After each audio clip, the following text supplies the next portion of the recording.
Oh, why do you build me up, Blackhawks, baby, just to let me down and mess me around, worst of all? Now, I don't want to alarm anyone.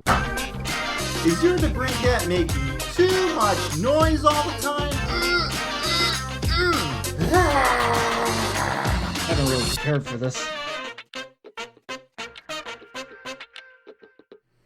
Hello and welcome back to another episode of Hawks Recap. My name is Clay. Thank you for tuning in. The Blackhawks just completed their 24th game of their 56-game shortened season. First game in the month of March. First game of this 3-game series at home against the defending Stanley Cup champion Tampa Bay Lightning. And the Blackhawks started off with a tie. Thanks to, and stop me if you've heard this before, blowing a 2-goal lead.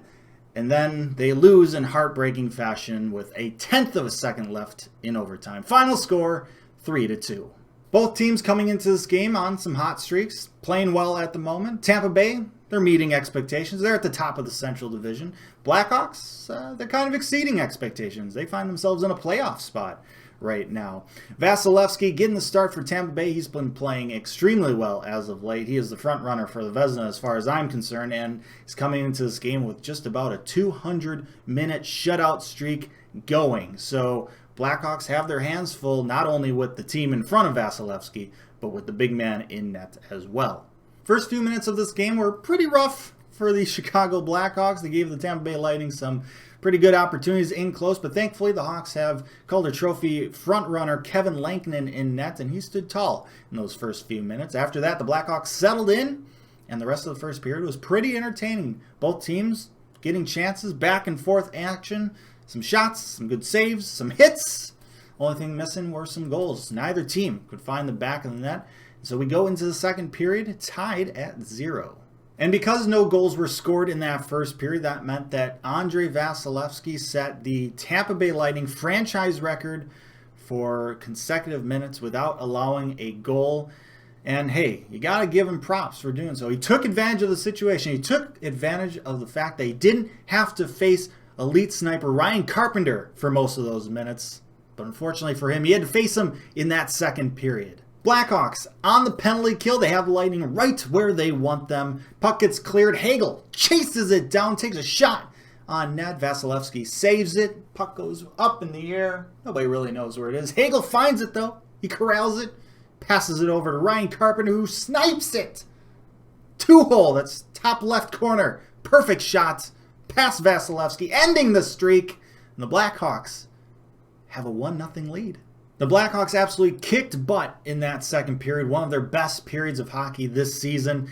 They had Tampa Bay on the ropes for most of it. They outshot the Lightning 16-8, and with just about 6 minutes left to go in the middle frame, they would extend their lead. Connor Murphy takes the puck into the offensive zone, dishes it off to Patrick Kane on the right-hand side, and Kane decides to go for a little skate around the blue line area. Eventually, he'll see some traffic in front of the net, so he throws the puck towards the front of the net, and the puck probably would have gone in on its own, but Alex DeBrincat gets a little deflection just to make sure. Vasilevsky never sees it, and the Blackhawks have a 2-0 lead going into the third period. And not only do the Blackhawks have a 2-0 lead going into the third period, they have a power play to start the third period. A perfect opportunity to put this game away, or at the very least, just keep it rolling.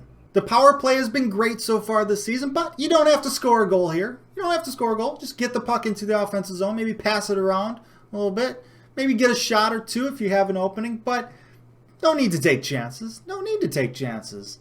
Last thing you want to do is give up a shorthanded goal and let the Tampa Bay Lightning get back into this game.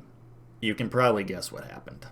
Tampa Bay clears the puck, then dumps the puck into the offensive zone, then wins a race for that loose puck, gets the puck to the blue line where former Blackhawk Jan Rutta, A2 Jan Rutta, throws the puck on net. It's redirected by Cirelli in front, and it gets by Lankinen, and this game is now 2-1. Blackhawks power play was just absolute garbage in this game. Didn't get anything going. I think maybe they got one shot on goal in their 2 opportunities. Obviously, they gave up the shorthanded goal. Thankfully, they got their own shorthanded goal thanks to elite sniper Ryan Carpenter.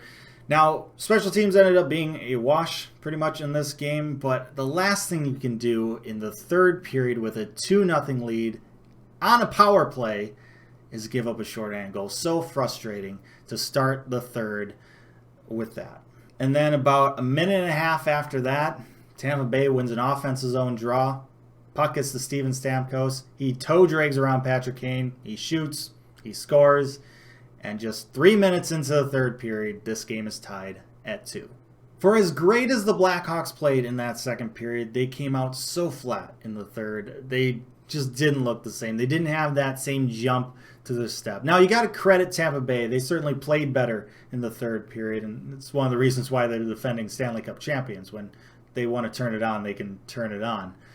But there was a real worry after blowing the 2-goal lead early in that third period with those 2 quick goals by Tampa Bay that the Hawks were somehow not going to get a point out of this game. And with the spot they're in right now in the standings and the tough March schedule that they have, like when you get these opportunities, you got to find a way to get points. The Lightning would outshoot the Hawks 12-7 in that third period, but the Hawks would find a way to weather the storm, and this game would get into the bonus hockey period. Both teams would get at least a point, but Blackhawks, after blowing a 2-goal lead, looking to redeem themselves, hoping to find a way to get that extra point. Now, after starting the year 0-4 when going to overtime or shootout games, the Blackhawks kind of turned it around and they've won their last 5 extra inning games.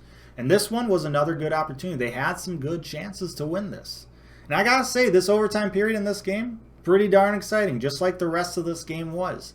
We've seen plenty of times, 3-on-3 overtime, where it ends before it seems to even begin, right? A really quick score. Or maybe sometimes both teams are just kind of playing a possession game, not really taking chances, just trying to not make a mistake or give up, odd man rushes, the kind that we tend to see a lot of in 3-on-3 overtime. And those types of games are pretty boring. But this one was exciting. Both teams getting chances back and forth. Lankinen, Vasilevsky both making some really good saves.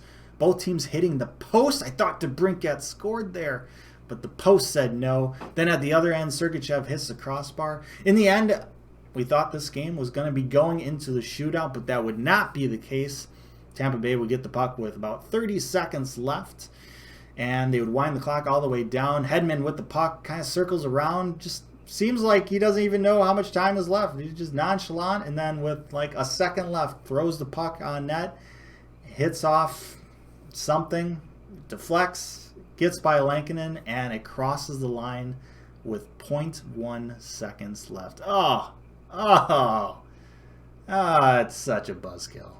Now, as much as that sucked and was heartbreaking, there's no real guarantee that the Hawks would have won in the shootout. Lightning could have easily won the shootout and still got that extra point. It doesn't really help the feeling, understanding that, but I will say I'd rather have this disappointing feeling than having the feeling that would have came if that 0.1 second left to go goal happened in regulation and denied the Hawks of a point.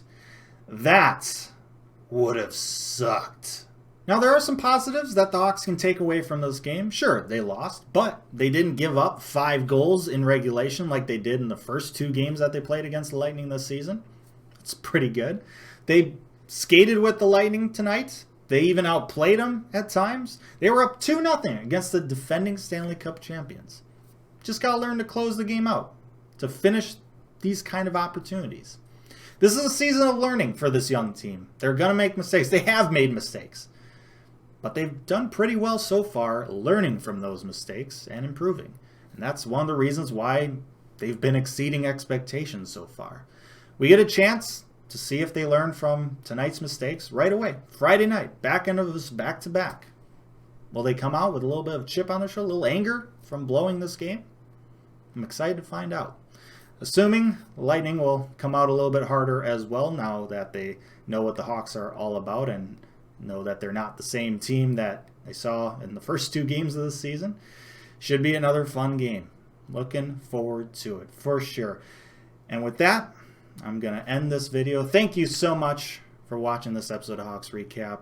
Hope you enjoyed it. Let me know your thoughts down in the comment section below. Like, share, and subscribe. Appreciate that as always. But most importantly, stay safe, make good decisions, and I'll see you next time.